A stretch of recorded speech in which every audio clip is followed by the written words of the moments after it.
What is the weight of a single moment?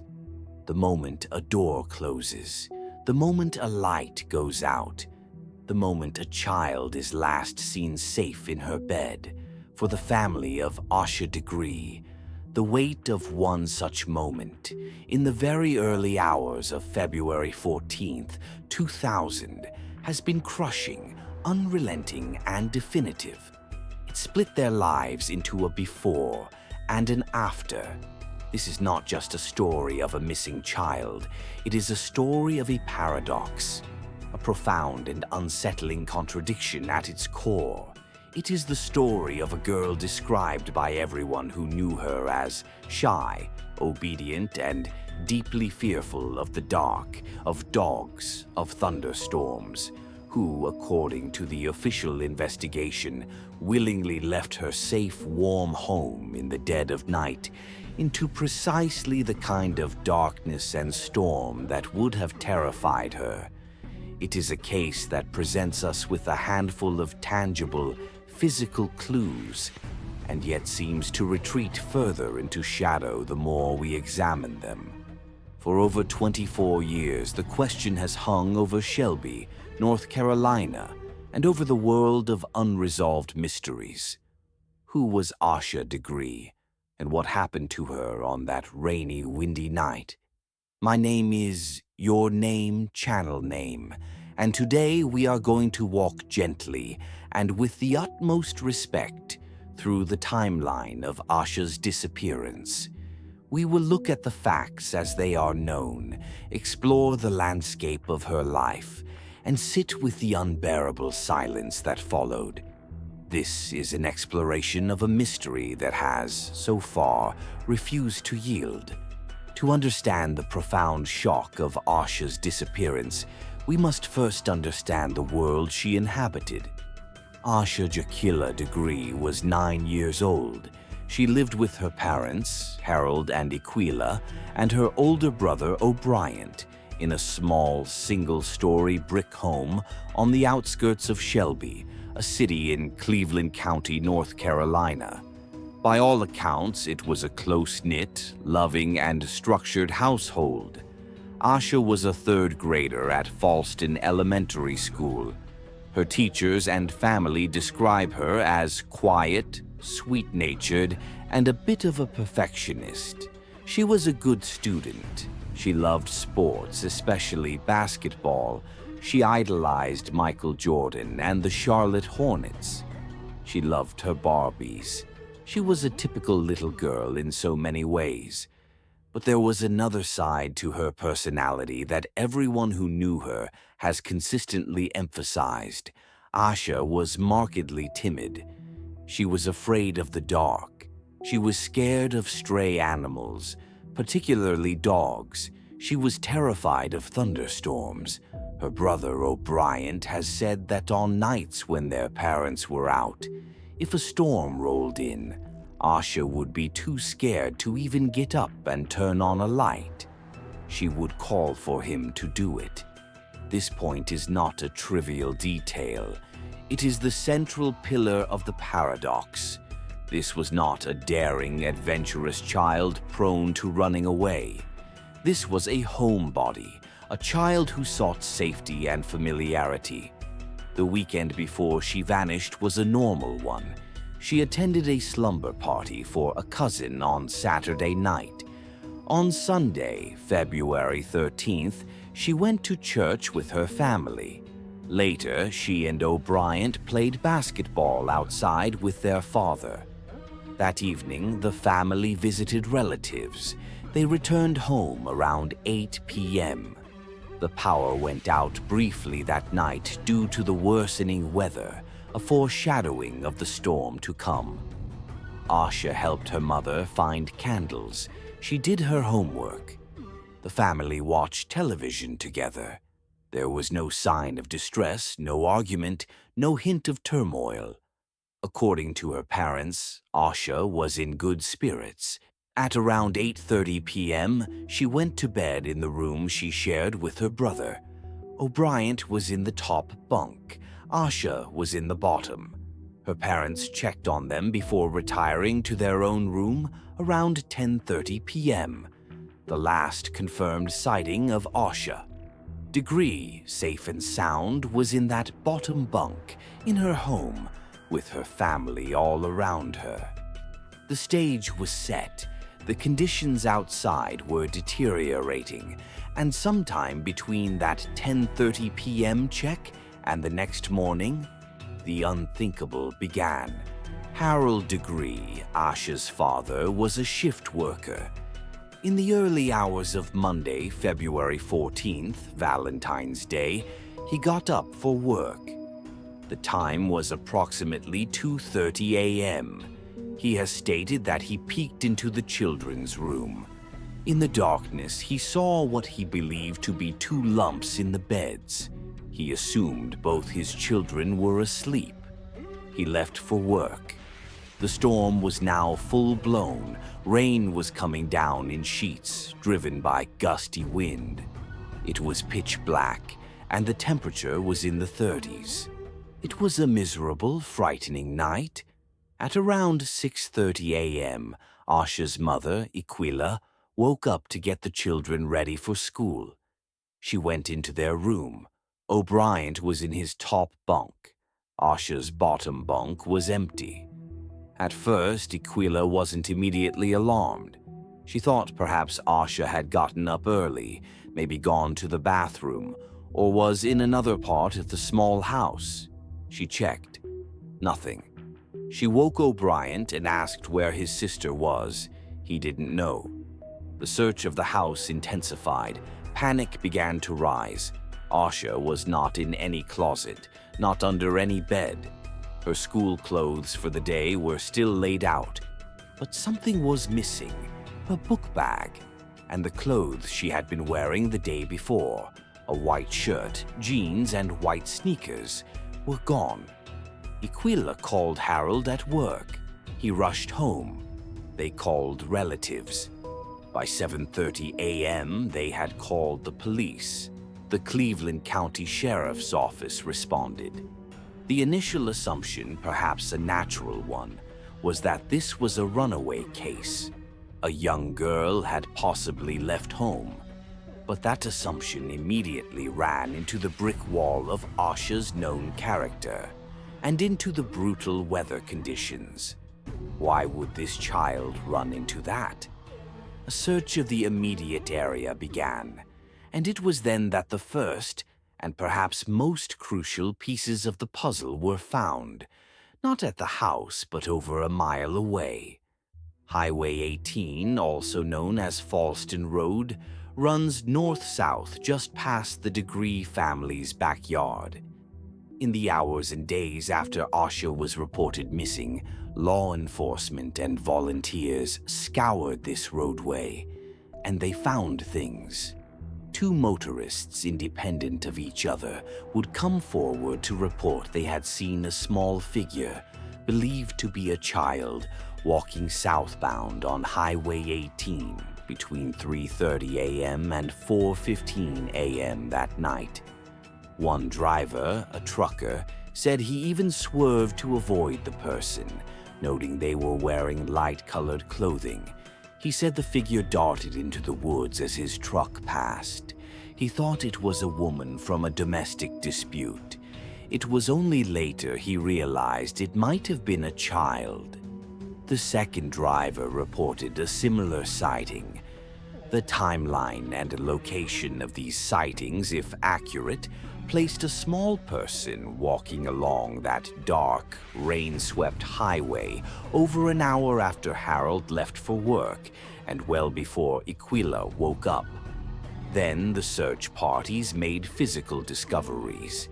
In a wooded area about a mile and a half south of the Degree home, near a business called Turner Upholstery, searchers found items believed to belong to Asha. First, they found a pencil with the name of Asha's school, Falston Elementary. They found a marker.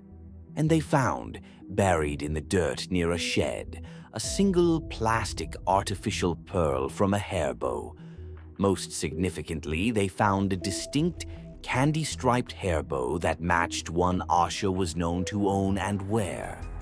The shed itself showed signs that someone might have taken temporary shelter there, disturbed items, footprints. The location of these items seemed to chart a path. From her home southbound on Highway 18 to this makeshift shelter a considerable distance away. This evidence strongly suggested that Asha was the person on the road, that she had walked that long, terrifying distance in the storm, that she had hidden in that shed. The physical evidence pointed to a runaway, but the question why only grew louder, more urgent, and more perplexing. So we are presented with a scenario that seems both supported by evidence and completely at odds with character. Investigators had to work with the evidence they had. They began to search for a motive. Why would Asha leave? They looked at home life. By all accounts, from extended family, friends, teachers, and even the children themselves, the Degree home was happy and stable. No history of abuse, no severe disciplinary issues. The parents were and are widely described as loving, caring, and devoted. Law enforcement has consistently stated they do not consider the parents suspects in her disappearance. They looked at school. Was she being bullied? Had something happened? Teachers and classmates reported nothing unusual. She was quiet but well-liked. There were no reports of conflicts or fears. They explored the possibility of a secret, perhaps an older friend or a grooming situation. But Asha's world was small and closely monitored. She did not have unrestricted internet access. This was the year 2000, and it was far less prevalent. She didn't have a cell phone. Her contact with the world outside her family, school, and church was limited. One event was examined closely: the slumber party 2 nights before. Could something have happened there? Could someone have said something that frightened or inspired her? Everyone present was interviewed. No red flags emerged. The investigation hit what we might call the wall of motive. There was no clear push factor, nothing so terrible at home that fleeing into a storm seemed preferable. And if there was a pull factor, someone or something luring her out, it left no discernible trace in her known world. And then the trail went cold for over a year. August 2001. 18 months after Asha vanished, construction workers were excavating land for a new highway turnaround off Highway 18 in Burke County, roughly 26 miles north of Shelby, and in the opposite direction from where she was reportedly walking. Their machinery dug up something unexpected: a black garbage bag. Inside that bag was another black garbage bag, and inside that, carefully double-wrapped, was a book bag. It was Asha's.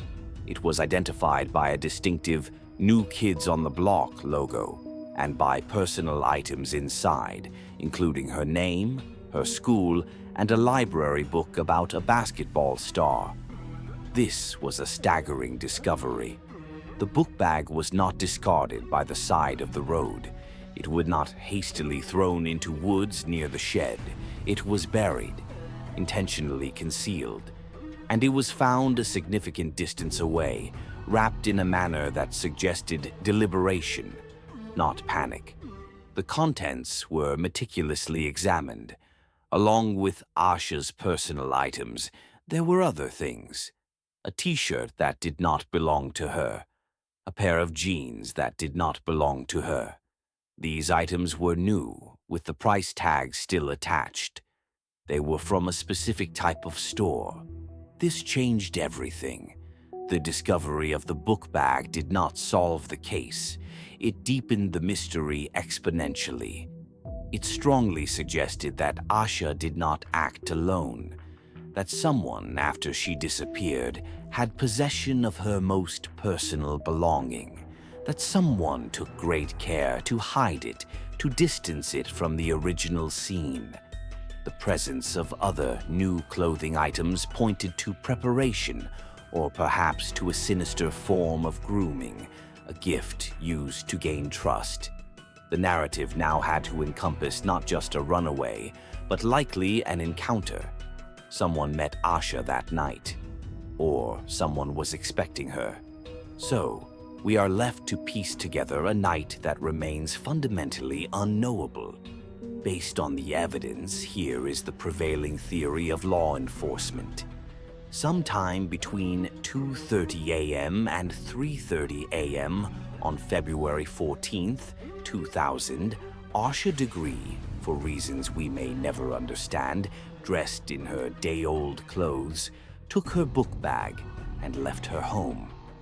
She walked in the dark and rain and wind southbound on Highway 18. She was seen by at least 2 motorists. She walked approximately 1.3 miles to the area of the Turner upholstery shed, where she may have taken shelter. At some point, she dropped some of her belongings. And then something happened. Did someone she knew, or someone she was tricked into trusting, pick her up there? Did she continue walking and meet a fate at the hands of a stranger? The discovery of her buried book bag 26 miles away, months later, is the loudest signal that her journey did not end at that shed. It tells us her story continued in the company of another person for some period of time. The why remains the ghost in this machine. Every theory runs into problems. The runaway theory. It has the most physical evidence, but conflicts utterly with her personality and the lack of a motive. Where was she going at 3 a.m. in a storm? The luring grooming theory. It explains why she might leave, a secret friendship, a promised adventure, and fits the new clothing found. But it requires a secret channel of communication that has never been found, and a person who has never emerged from the shadows. The panic flight theory. Could something have happened in the home that night that triggered an immediate, terrified flight? Law enforcement has found no evidence of this, and the parents' accounts have remained consistent and cooperative for decades. The witness theory, a more speculative idea. Could she have seen something, overheard something, something that made her feel she had to leave, or that made someone else ensure she left? It's a narrative trope, but in the absence of facts, it persists. We simply do not know. The night holds its secret. For the Degree family, the last 24 years have been a life sentence of not knowing. Harold and Equila Degree have lived in the same house. They have maintained Asha's room. They have spoken to the media time and again, whenever there is a shred of a lead, to keep her face in the public consciousness. They have endured the unspeakable pain of their loss, compounded by the agony of the mystery. They have had to live with theories and suspicions, all while mourning their daughter. Their resilience is both heartbreaking and awe-inspiring. O'Brien, who was just a child himself when he lost his sister and his childhood in one moment, has grown into an advocate, speaking about Asha and the enduring impact of her absence. Law enforcement has never closed the case. The FBI remains involved. Over the years, tips have come in. Searches have been conducted based on information. In 2016, there was a renewed public appeal about the T-shirt found in the book bag, a distinctive white shirt with a graphic from a 1990s New York basketball team, the New York Knicks Fantasy Camp. In 2018, another appeal focused on a specific car that was reportedly seen parked near the shed that night. But no breakthrough has come. The person who buried that book bag has never come forward. The person who may have given Asha those new clothes has never been identified. The silence is profound. The case of Asha Degree is a labyrinth with no center. We are left only with questions, each one a path leading to more shadows. 1. The why. This is the master question. What internal or external force was powerful enough to overcome a timid child's fear of a stormy night? Was it a push or a pull? 2. The book bag burial. Who went to such lengths to hide it, and why? Was it an act of remorse, an attempt to destroy evidence? Why choose that specific remote location 26 miles away? 3. The new clothes. Who purchased the new t-shirt and jeans with the tags still on? Were they a gift meant to entice Asha? Were they intended for her to change into? 4. The timeline. What happened between the last motorist sighting, around 4:15 a.m., and the first light of day? That is the critical window where her fate was almost certainly sealed. 5. The secret. Did Asha Degree have a secret? A friendship, a correspondence, a fear she told no one about? 9-year-olds can have rich inner worlds. Was there something in hers that precipitated this tragedy? Asha Degree would be 33 years old today. Someone, somewhere, knows what happened to her. Someone may have seen something that didn't seem important at the time. A piece of this puzzle is still out there.